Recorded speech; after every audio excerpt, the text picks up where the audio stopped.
Whenever Poppy Caldwell glanced in a mirror, she saw another girl standing behind her.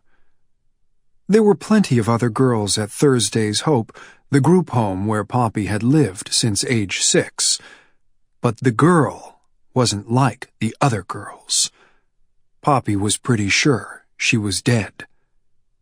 In the mirror, the girl always appeared smiling, hazel eyes glinting with playful kindness, long dark hair slanting sharply across her forehead. She always wore the same white pinafore over a dark dress, with large pockets that gaped near her hips and seemed filled with mystery. Poppy knew that seeing the girl was odd. Was she a ghost? An angel? Once, Poppy had worked up the courage to ask her bunkmate Ashley if it was normal for girls to appear behind you in mirrors. Girls who couldn't speak. Girls who weren't actually in the room with you when you turned around. Ashley had laughed so hard, Poppy had forced herself to giggle too, pretending it was all a joke. She thought she'd be able to keep her secret. But Ashley didn't like keeping secrets. Tales of Poppy's visions spread through the dormitory like smoke, and Poppy acquired an unfortunate nickname: Crazy Poppy. For a while she tried to argue, hoping that she could convince the others that the girl was real. It only made the teasing worse. Poppy started to believe that she actually was crazy. But whenever things got really bad, when the other girls of Thursday's Hope badgered her ruthlessly, the girl was Poppy's special comfort, a friend who made her less lonely, less afraid. Sometimes when a mirror caught her eye, Poppy would find the girl peering back at her, and the girl would remove an item from one of the giant pockets of her smock and then hold it up as if to make Poppy smile. The next morning, Poppy would discover the item tucked under her pillow. The first time, it had been a thin wire twisted into the shape of a finch.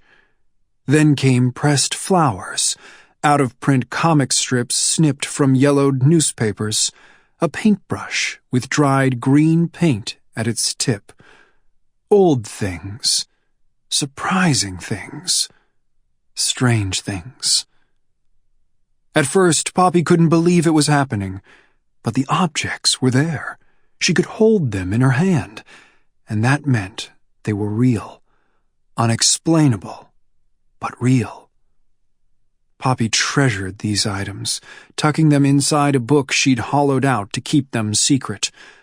But Ashley took particular pleasure in raiding Poppy's belongings, passing the girl's treasures to the others who would tear and sometimes destroy them. On those nights, Poppy had nightmares of terrible fires and watched screaming as her bunkmates burned around her. The worst part was that in those dreams, Poppy was always the one to light the flames.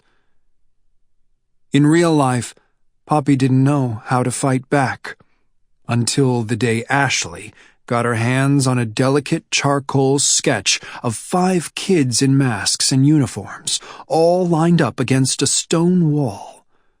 Poppy had hidden the sketch in a separate place, between the pages of a book she loved, a book she knew Ashley would never ever read.